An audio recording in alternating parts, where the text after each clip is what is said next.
Very warm welcome to all. At the outset, we have Dr. Narendra Bhatt with us. Dr. Narendra has been involved with clinical research and development of new products and drugs from Ayurveda over 50 years of academic research and industrial experience. A strong proponent of integrating knowledge base with technology, research, and translational approaches. Sir has published more than 100 research papers and he has been on important government bodies and international delegations. Sir has received various national and international accolades and awards. He is a fourth generation Ayurvedic physician and he has continued with the Ayurvedic practice in Mumbai. And Dr. Bhatt, and since 2009, he provides corporate strategic and research advices through CRIA Consultant Private Limited. And I request Sir to kindly share your views on the Mercury and how is it essential and what steps we can take to take this mission forward, sir. Over to you. नमस्कार sir, मैं शुरू कर रहा हूँ। सर्वप्रथम मेरे सामने बात आ रही है। सर्वप्रथम पुस्तक जो था आयुर्वेद एकेडमिक्स में, वो शुल्ब शास्त्र था जो हरिशंकर जी ने लिखा था। वो पुस्तक जब हम पढ़े थे तब उसकी जो गहराई है, जो डेप्थ है रसशास्त्र की, और उसके द्वारा प्राप्त होती है। आज काफी लोग यहाँ पे उपस्थित हैं, मैं हिंदी में ही बोलने की कोशिश कर रहा हूँ। पवन शर्मा ने मुझे विषय दिया था संशोधन का। मदन ने शुरुआत में बात की थोड़ी रेगुलेटरी की। समस्या के को ध्यान में रखते हुए हमें विषय करना है। मैं स्वयं रसशास्त्री नहीं हूं। आज आपके सामने जो मैं उपस्थित रहा हूं वो एक चिकित्सक के रूप में उपस्थित रहा हूं। गए 40 साल की मेरी व्यक्तिगत व्यवसाय में स्वाभाविक है कि हम लोग रस औषधि का उपयोग करते हैं। सोना प्रॉपर्टी, पंचामृत प्रॉपर्टी है और बहुत से नाम में दे सकता हूं। लेकिन आज की जो मुख्य समस्या है वो मैं बताना चाहता हूं। आप लोगों से कभी मेरी पुस्तक पढ़ी होगी जो रिटर्न एक पब्लिश हुई थी कभी 1 साल पहले, तो उसका एक चैप्टर है रसशास्त्र के ऊपर। इसका टाइटल है global challenges, converting challenges into global opportunities, and that was the title of Rasastra. That summarizes everything. कि यदि वर्तमान में वैश्विक रूप से जो चिकित्सा की दृष्टि से, जो रोग की दृष्टि से जो समस्याएं हैं, उनको यदि आयुर्वेद के द्वारा हमें एक अपॉर्चुनिटी रूप में कन्वर्ट करना है तो रसशास्त्र का ही आधार लेना पड़ेगा। क्योंकि जिस प्रकार की व्याधियां जो प्रचलित हो रही है, एंटीबायोटिक्स का जमाना पूरा हो गया। एंटीबायोटिक्स के बाद में pandemic has given us a very good opportunity. हमारे सामने बहुत बड़ी तक आई हुई है। हर व्यक्ति का जो जिन जिन लोगों को मैं जानता हूं गए 6-12 महीने से उसकी आयुर्वेदिक चिकित्सा में लोग ज्यादा आ रहे हैं। और इसी अवस्था में सबसे ज्यादा नॉट ओनली इंडस्ट्री बढ़ी है, लेकिन एक व्यवसाय की दृष्टि से भी आयुर्वेद का व्यवसाय काफी विस्तृत हुआ है गए 6-12 महीने में। इसको ध्यान में रखते हैं तो हमें रसशास्त्र का उपयोग करना ही पड़ेगा, रसौषधियों का और पारद का उपयोग करना ही पड़ेगा। लेकिन जो हम लोग कर रहे हैं, काफी बातें हुई। 55 से लेकर अभी करीब 70 साल का फासला हो गया, 70 ईयर्स। यदि शुल्ब शास्त्र को मैं पहला एकेडमिक ग्रंथ मानता हूं संशोधन का, तो आज 70 साल होने को आए हैं। 70 साल में हमें क्या किया है वो हमें अपने आप को जरा देखना पड़ेगा। 70 साल में विज्ञान भी, साइंस भी काफी बढ़ चुका है। तो जो बढ़ते हुए विज्ञान को ध्यान में रखते हुए, बायोटेक्नोलॉजी को ध्यान में रखते हुए हमें हमारे जो आयाम है, जो अप्रोच है, उसको परिवर्तन करना पड़ेगा। मैं कुछ अहम बातें करके ये बात पूरी करूंगा, क्योंकि मेरे बाद में बालंदु जैसे एकदम सिद्धहस्त चिकित्सक हैं जिन्होंने अपने आप को एक खुद का एक अस्तित्व एस्टैब्लिश किया हुआ है, स्थापित किया हुआ है। मैं उसको 20 साल से जानता हूँ, करीब 20-22 साल से। उसी तरीके से गोपी कृष्ण जी को मैं जानता हूँ। मैं 2 साल पहले वाराणसी में मिला था। मैं समय समय पर उनकी बातें देखता रहता हूँ। मैं उसके बारे में अपने आप को एक्सपर्ट नहीं समझता हूँ। मैं एक संशोधक हूँ। संशोधक की दृष्टि से यदि मैं बात करता हूँ तो 2-3 बार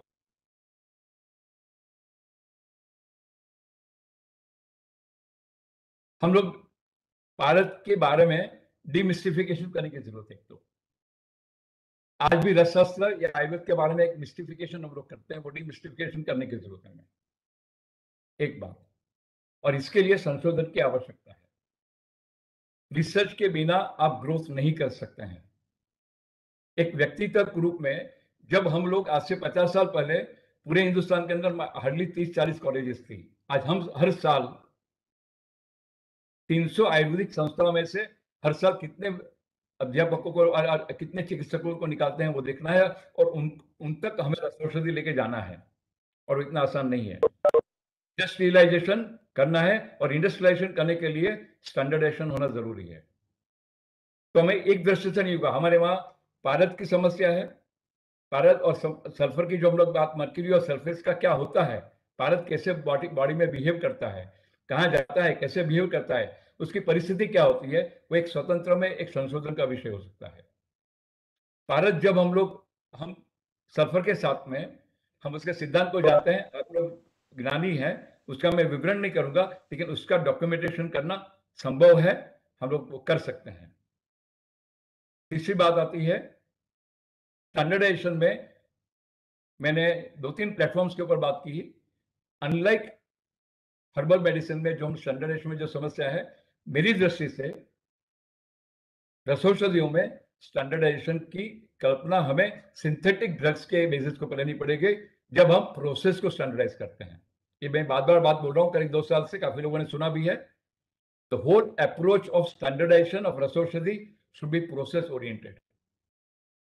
पूरी देखने को जाएंगे हमारे पास, अनलाइक हर्बल मेडिसिन जहाँ पे 1100 वनस्पतियां हैं और 85,000 या 1 लाख प्रोडक्ट्स हैं, यहाँ पे हमारे पास लिमिटेड मर्यादित नंबर है, मर्यादित प्रोसेसेस हैं, मर्यादित कल्पनाएं हैं। तो उसको ध्यान में रखते हुए यदि हम एक स्टैंडर्डाइजेशन की दृष्टि से बड़ा एक कार्यक्रम करेंगे तो शायद हमें सॉल्यूशन अच्छा मिलेगा। Process standardisation is the key to standardisation of Rasashastra aushadhi. उसमें एक महत्व की बात आती है, जिससे अभी हम लोगों ने एक प्रकरण, एक छोटा सा प्रयोग किया था हम लोगों ने, रसौषधि का नहीं था लेकिन परवाल का था। तो केवल परवाल को एक जगह से ऑथेंटिक सैंपल लेके उसको 4 प्रकार के शोधन, उसमें मल्टीपल करके मारण और पूरी प्रक्रिया करने के बाद करीब 65 सैंपल्स को हम लोगों ने एनालिसिस किया हुआ है। तो ये एक प्रक्रिया है, और ये नेशनल लेवल के ऊपर इस प्रकार की यदि प्रक्रिया हम लोग शुरू करेंगे तो हमारे सामने उसका परिणाम डेफिनेटली आएगा। महत्व की बात यह है, क्यों रसौषधि, क्यों फ्यूचर ऑफ आयुर्वेद क्यों रसौषधि के ऊपर अवलंबित है? क्योंकि आज की जो समस्या है, जो मेटाबॉलिक डिसऑर्डर बोले, क्रॉनिक डिसऑर्डर बोले, एजिंग डिसऑर्डर्स बोले, या किसी भी प्रकार की व्याधियों की हम लोग यदि विवेचन करते हैं तो वहां पे मल्टी टारगेटिंग शुरू हो गया है। हमारे पास मदन है, बाद में वो चर्चा करेंगे। We need multipurpose drugs, multi targeted drugs, and multi targeted drugs को एक we have to be futuristic. हम लोग औषधियों के द्वारा, हर्बल औषधियों के द्वारा मल्टी टारगेटेड फॉर्मुलेशंस, पॉलीहर्बल ला पाएंगे, लेकिन यदि मल्टीपल एक्टिविटी करने वाले, जो केंद्रीय करने वाले, जो हमारे वहां धातु का जो संबंध है, सूतों का संबंध है, उस दृष्टि से यदि हम रसौषधि चूज करना चाहते हैं, जैसे कि एक उदाहरण देता हूं, how many people are suffering from H. pylori? Thousands and thousands, and already our friends have done some work. I am sure Balendu is going to talk about it. एक औषधि के द्वारा उसके सेंट्रल पॉइंट के ऊपर जहां पे भी वो विकृति उत्पन्न होती है, वहां पे कार्य करने के लिए रसौषधि उचित रहेगी। तो हम ऐसे 10 या 12 व्याधियों को लेकर यदि काम शुरू करेंगे तो ये काम आसानी से हो सकता है। तीसरी बात जो दूसरी एक बात है, करीब 8-10 साल पहले डॉक्यूमेंटेशन की बात हो रही थी, थोड़ा प्रयत्न भी हुआ था। अनफॉर्चुनेट बात यह है कि जब हम इस प्रकार के एक्सपेरिमेंट्स आयोजित करते हैं या प्रोजेक्ट आयोजित करते हैं, तब योग्य व्यक्तियों की सलाह नहीं ली जाती है, और फिर वो जो डॉक्यूमेंटेशन की जो पूरी प्रक्रिया है वो अधूरी रह जाती है, क्योंकि कहीं पे हम उसके बारे में जो बारीकी से जो स्टडी करना चाहिए, प्रोटोकॉल्स बनाने चाहिए, प्रोफॉर्मल बनाना चाहिए, उसमें हम लोग फेल हो जाते हैं।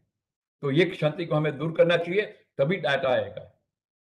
मुझे अभी भी याद है जब ये प्रस्ताव पहले उपस्थित हुआ था, CSIR से डॉक्टर कटिया जी को याद होगा, we had a very major project and a big committee was formed, and we had created a national endeavour on rasaushadhis का एक प्रोग्राम शुरू हुआ था, जिसकी पूरी प्रपोजल CSR में सबमिट की गई थी। मैं और कटियार जी और दूसरे 10-12 लोग उसमें इन्वॉल्व थे। अनफॉर्चुनेटली वो आगे नहीं जा पाया, क्योंकि कहीं पे आयुष डिपार्टमेंट, तभी वो ISM था, ISM डिपार्टमेंट की ओर से जो उसको प्रोत्साहन मिलना चाहिए था वो नहीं मिल पाया था। लेकिन अभी हमारे पास संजोग थोड़े पॉजिटिव है, संभावनाएं अच्छी है, तो इस प्रकार के मूलतः जो परिणाम ला सकते हैं। टुडे हम लोग, मेरा एक निवेदन ये है कि हम जो भी रिसर्च करते हैं हम डिवाइडेड पीसमिल कर रहे हैं। रसौषधियों के बारे में इस प्रकार के पीसमिल द्वारा वो जरूरी तो है, हमें संतोष मिलेगा, लेकिन यदि परिवर्तन लाना है, आमूल परिवर्तन लाना है, तो इस प्रकार की प्रक्रियाओं की जरूरत पड़ेगी। अब मैं कुछ बात करना चाहता हूं डिसीजेस चैलेंजेस में। कैन वी आइडेंटिफाई 1 और 2 कैंसर कंडीशंस? जैसे जैसे वालों ने किया कि एक विषय को आइडेंटिफाई किया और उसके पीछे उसने पूरी अपनी शक्ति लगा दी है, लेकिन एक से हमें एक बालंदु से काम नहीं चलेगा, हमें कम से कम 250 बालंदु चाहिए। यदि 50 बालेंदु करने तो उसके लिए प्रक्रिया होगी, हर व्यक्ति के पास बालेंदु जैसा चातुर्य और रीच नहीं होती है। So we need an approach where we can create 50 or 49 or 50 such projects which could be created on an all India basis with all the academic institutes। और उसका जो प्लानिंग है वो मूलतः होना चाहिए, फंडामेंटल वर्क के होना चाहिए, बेसिक लेवल के होना चाहिए, और उसका एक नेशनल एंडेवर होना चाहिए। Unless we have a national endeavour on this aspect, will never be successful. क्योंकि हम छोटी छोटी बात करते रहेंगे, हमारी इंटरप्रिटेशन करते रहेंगे, हम हमारी चिकित्सा करते रहेंगे, व्यवसाय करते रहेंगे, लेकिन वो क्या करता है हम लोग नहीं कर पाएंगे। स्वर्ण प्रॉपर्टी हो, पंचामृत प्रॉपर्टी हो, ताम्र प्रॉपर्टी हो, कहां पे वेरिएशन है, किस प्रकार के रोगों में वो कौन सा काम करेगा? क्या इरिटेबल बाउल सिंड्रोम में एक ही चीज काम करती है कि गृहिणी के विभिन्न प्रकार के रोग में कौन सी वर्षा करने वाली है? ये जो मूलतः प्रश्न है, जो क्लिनिकल मेडिसिन के साथ हमें जो रसोषधियों को मिलाना है, वो कार्य इस प्रकार के आदान प्रदान से और विचारों के आदान प्रदान से ज्यादा होगा, जनरलाइज करके नहीं होने वाला है। मैंने कुछ उस चैप्टर में यदि आप लोग देखेंगे तो उसके एंड में मैंने ये बोला था कि in we are in search of magic bullet. Today's world believes in magic bullet, and magic bullet will only come in Ayurveda from रसास्त्र। Let's be clear about it. Let us look at the pandemic. काफी हम लोगों ने काम किया, 2 साल तक काम हुआ।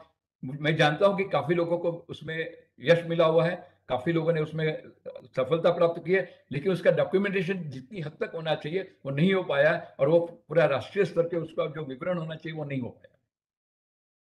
So what I am proposing is कि एक तो दूसरी एक बात है, कहीं कहीं मैं कुछ मित्रों से मेरा मतभेद भी होता है टेक्सचुअल रेफरेंसेस की जो बात है, एक पुस्तक, दूसरा पुस्तक, तीसरा पुस्तक, तो उसके बारे में भी हमें एक अलग सा अभियान शुरू करना पड़ेगा, और एक सम्मिलित रूप से एक क्या योग्य है, क्या डिस्कार्डेड जैसा है, या कहाँ पे शंका है, कहाँ पे हम लोग गारंटी दे, हम लोग जो जरा भी शंका होगी उसको निकाल देंगे, लेकिन जो जो जो योग्य है उसको सम्मिलित करके, जो सामान्य है, जो हम लोग एग्री हो रहे हैं, उसको एक आगे रूप में लाना पड़ेगा।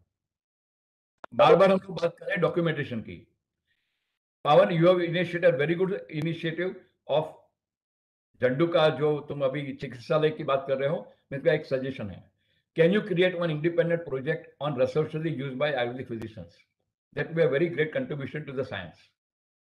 जो तुम्हारा उपक्रम चल रहा है उसी उपक्रम को चलते हुए उसको एक्सटेंड करके एक ऐसा उपक्रम करो कि जिसके द्वारा रसौषधि का जो उपयोग हो रहा है वो एक प्राइवेट इंडस्ट्री भी होकर। डॉक्टर कटियार जी, मैं आपका भी ध्यान आकर्षित करता हूँ, can we create an independent, objectively and parameter oriented a documentation process of Rashaushadhi used by independent physicians? That will be a very great service to the sector.